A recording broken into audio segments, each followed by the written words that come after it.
KDKR, Decatur, Dallas, Fort Worth. KYJC, Commerce. KMWC, Bethany.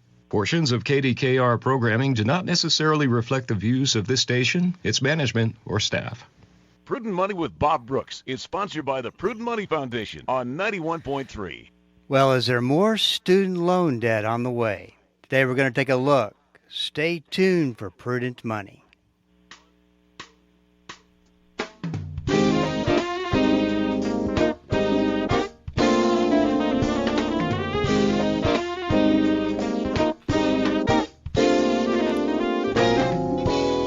Good afternoon, this is Bob Brooks, and you are listening to the Prudent Money Radio Show. Thank you so much for joining me today. You know I do appreciate it.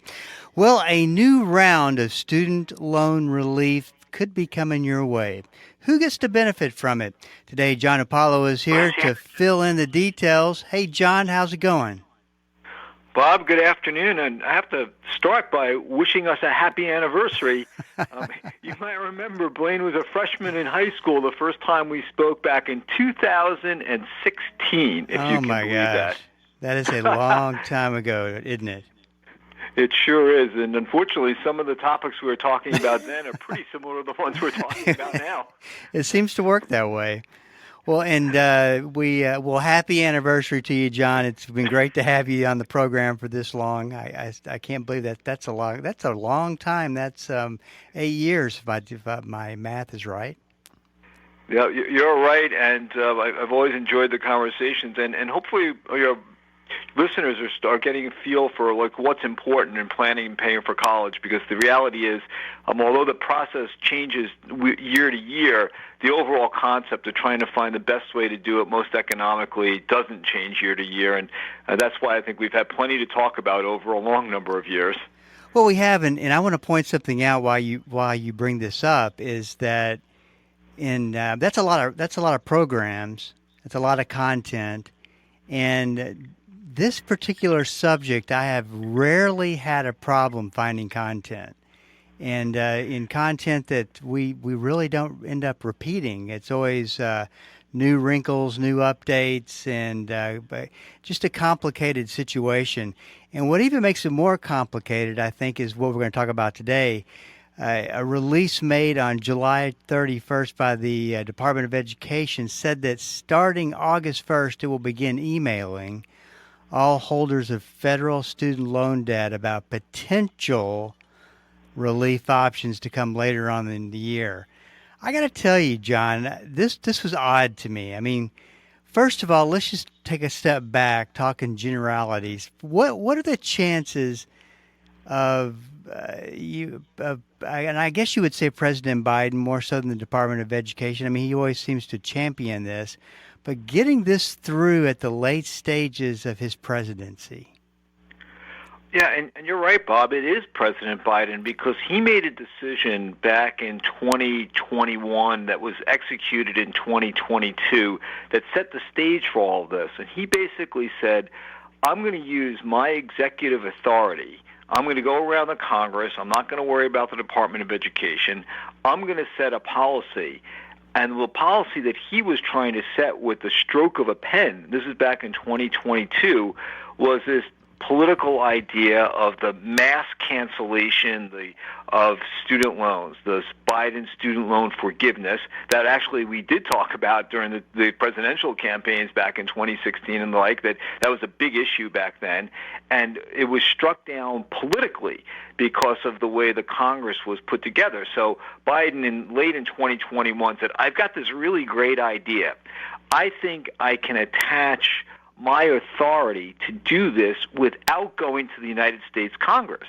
And he had a mechanism for doing that. It doesn't really matter what it was. But at the end of the day, it all the way to the Supreme Court. And in 2023, the Supreme Court said, sorry, Mr. President, but your plan is unconstitutional, so you can't do it.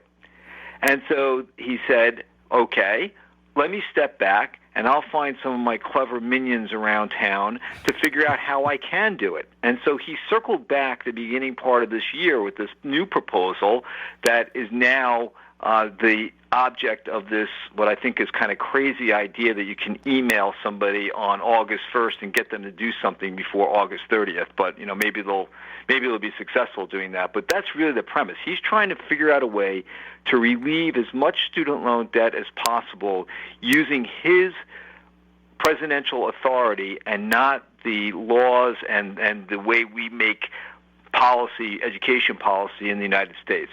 It's what he's done, and it's his flagship. Yeah, and you probably only have an opinion, obviously, about this rather than an answer. But what is interesting to me about this is that he is not really what you would call a socialist, as far as his politics and that kind of thing. It just fascinates me that he is champion. I mean, this is like this one thing he has really championed, and yet when he was running for re-election, never really even mentioned it. Hardly ever mentioned the success that he's had. And let's give the guy some credit. He's had some success in getting a good bit of it done. You're right. He's forgiven about $168 billion worth of student loan debt for some 5 million borrowers.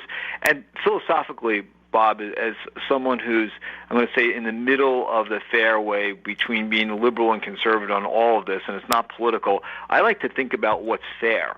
And honestly, I think that some of those student loan borrowers, and maybe a pretty good chunk of the 5 million, had some issue with the way they got that debt. Either the programs weren't good, or they were sold some bill of goods, or something happened. And so I give them a lot of credit for trying to say, you entered into a contract that you really weren't properly set in. There was something wrong with it. I'm going to try and fix that. So good. So 168 billion, if that's the number, whatever it is, he used the proper mechanisms to make all that happen. What I also think, though, happened was that he was responding to the progressives left of him in his own party. And he tried to find an issue that they were really hot about. And I think this idea about student loan forgiveness with Elizabeth Warren and some of the others like Bernie Sanders back in that campaign, they were all over that. So tell me this, reading the press release, it appears that they're notifying everybody that, hey, you might be a part of this group, but it doesn't even sound like they have the program put together yet.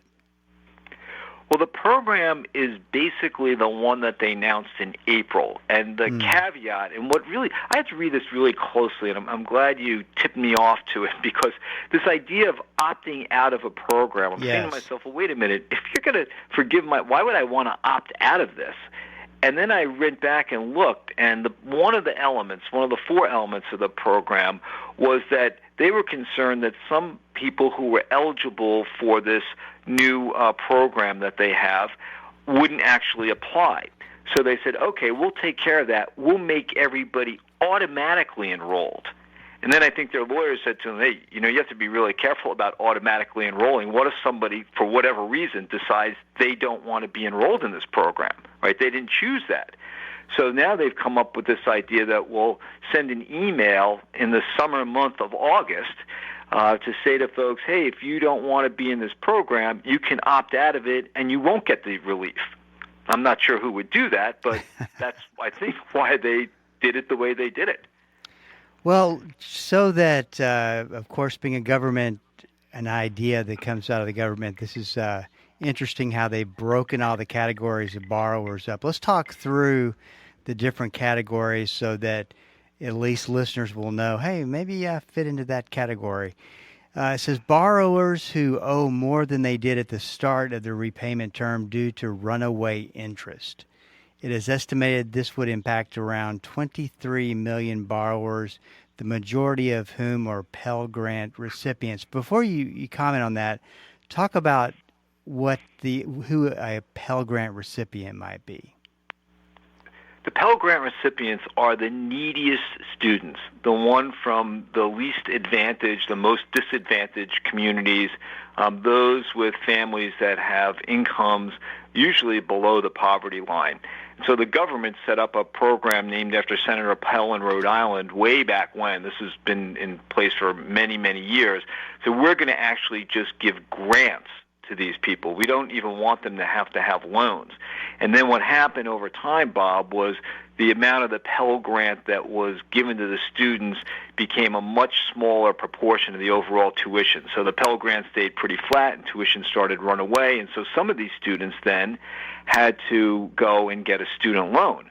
And the government said, okay, well, for these students in particular, we'll give them a subsidized loan, which means that the government basically will pay the interest for that student while they're in school. But once they get out of school and they're gone for 6 months from the school, then they become responsible for the interest. And so what happened was that a good number of these students were in a situation where they couldn't repay the principal and interest on that loan. And so the interest began, in the words of that article, however you put it, in non-financial terms, began to pile up because it wasn't being paid. And they call that accrued interest. So what happens is if I owe $100 and it's a 1% interest rate, then I owe $101 the next year. If I don't pay that $1, then the next year after that, I'm paying 1% interest on $101, and it just keeps piling up. And over a longer period of time, and when the interest rates are much greater than 1%, maybe 5%, 6%, whatever it was, that compounding interest over all of those years can be a pretty substantial sum. So they came back and said, look, this runaway interest, this compound interest, all this accrued interest that was unpaid is really a burden. So we want to go back and we want to forgive basically up to $20,000 of this accrued interest on loans, basically for all borrowers. And then they're saying for borrowers who make less than $120,000 per year, we'll actually eliminate all of that accrued interest. So that's a very substantial reduction. Yeah, that no doubt. The second category is borrowers who have been in repayment for more than 20 years for an undergraduate loan and 25 years for a graduate loan on or before July 1st, 2000. Talk a little bit about that. Yeah, it's basically the same thing. They're saying that the average repayment period on a student loan, a federal student loan, is 10 years. If you have some consolidation of loans, you can actually push it out past that 15 or 20 years. And so what they're saying is that, if your loan is 20 or 25 years old, you are very likely to have been in one of those circumstances where at some point you weren't paying, or you didn't pay enough, or you currently have a bunch outstanding because you weren't able to make those payments. So we're going to say enough is enough. After 20 or 25 years, we'll forgive the rest of that loan, which, by the way, is very much in line with some of the repayment programs. That sounded like it was. Yeah, this is more along that line. See, borrowers who are otherwise eligible for loan forgiveness but have not yet applied for an income-driven repayment plan but would be eligible for immediate forgiveness, and borrowers who would be eligible for closed school discharge or other types of forgiveness opportunities but haven't successfully applied. That just made my head hurt. I'm going to let you dissect that one. Well, I'm going to do it really easily because you said it at the top. This has become all somewhat sort of, I'm going to say, crazily complex, and all of that you just read out is a short way of saying, or a long way of saying what I said before. It's those borrowers who could have enrolled in one of those programs but didn't. So they're going to go and say, you're going to enroll automatically, and now they're saying, unless you opt out in the next 30 days or so. And then finally, borrowers who enrolled in low financial value programs from an institution that failed to provide sufficient financial value, or that failed one of the Department of Accountability standards for institutions. Now, out of everything that they've talked about, I think this is a very important category because you continue to hear stories of these so-called colleges that are nothing but kind of a scam to get money. That's right, and that was the group that we talked about earlier, the other group that we talked about earlier, exactly along that lines. There's something has been done wrong. I think a good chunk of that $168 billion that we talked about for those 5 million come in this category.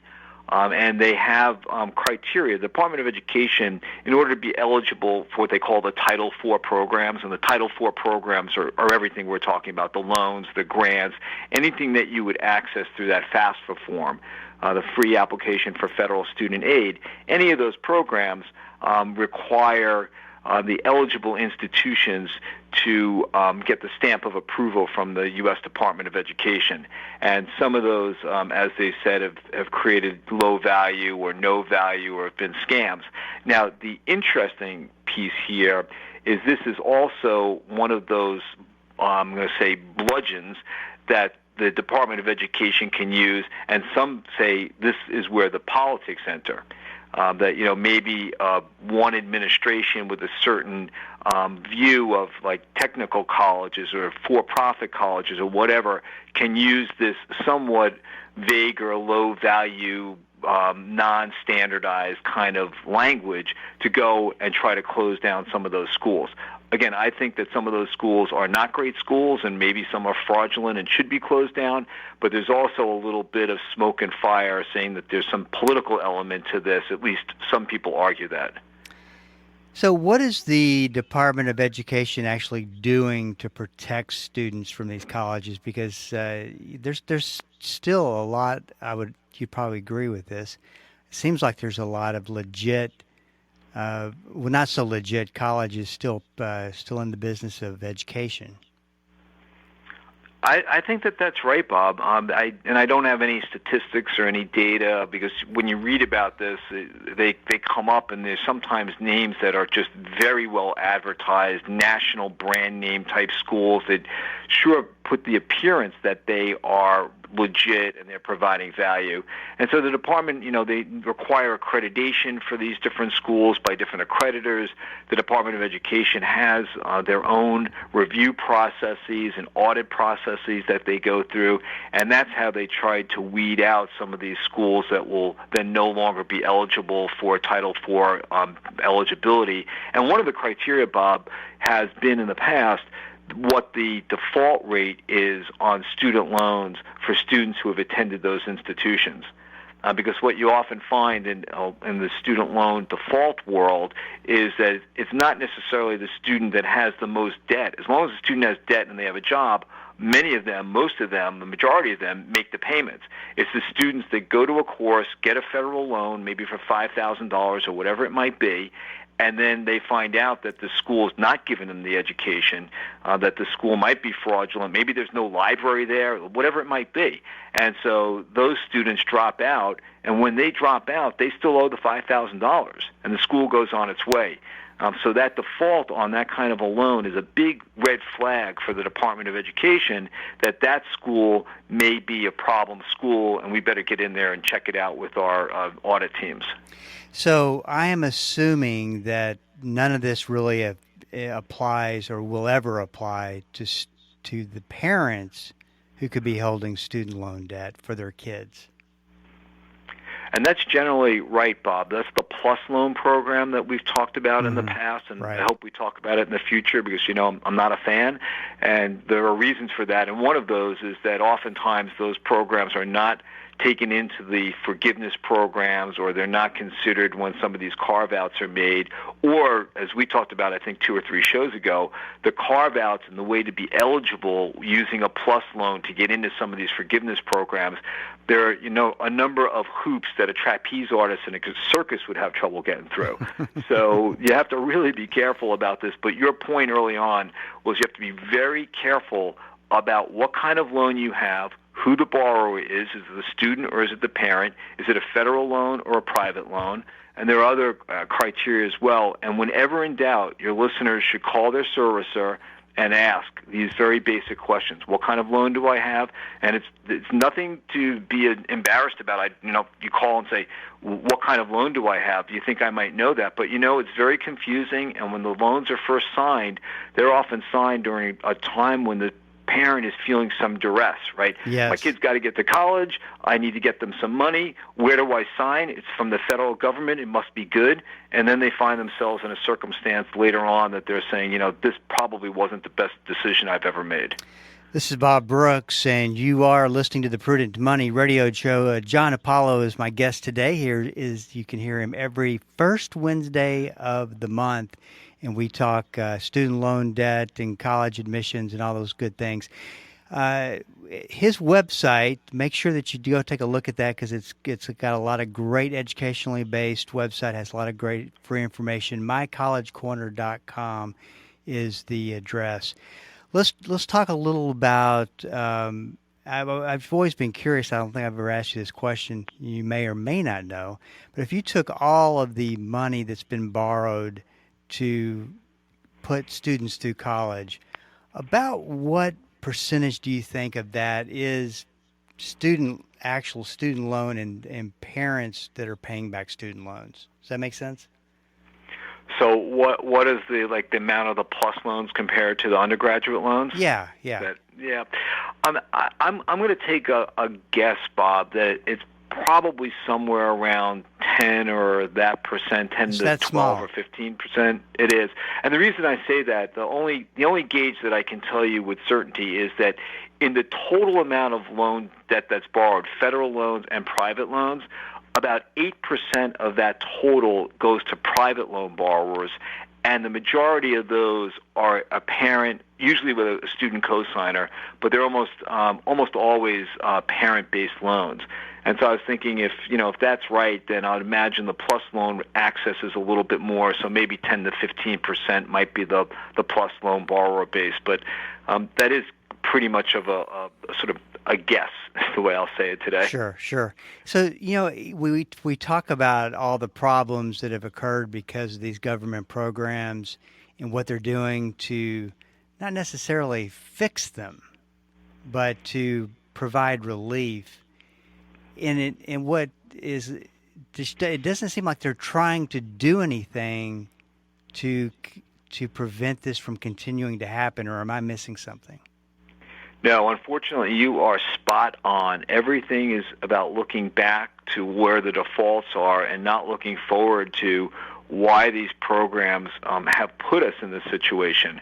And we can talk about that on another show, because I have some pretty strong views about why it's occurred, but importantly, what we can do going forward to try to be able to make it more accessible for students up front without the anxiety of how they're going to have to make these payments on the back end. So I've got about a minute left. Tell me this, and this is looking ahead.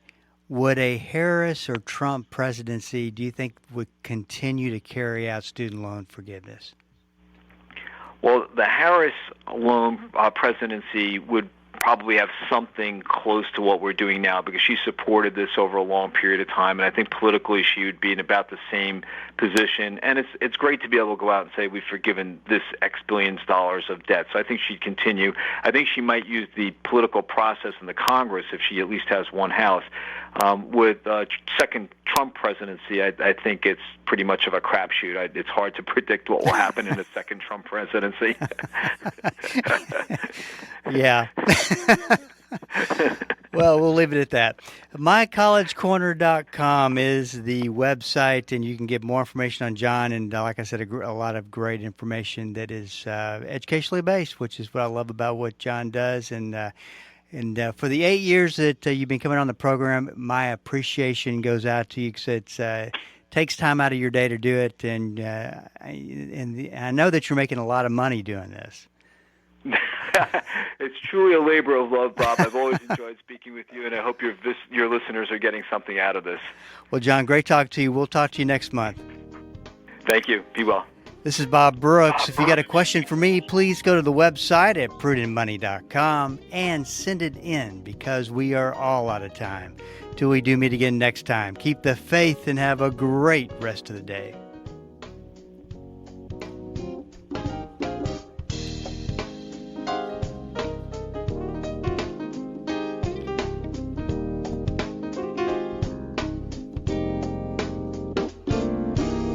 That's all the time we have for today.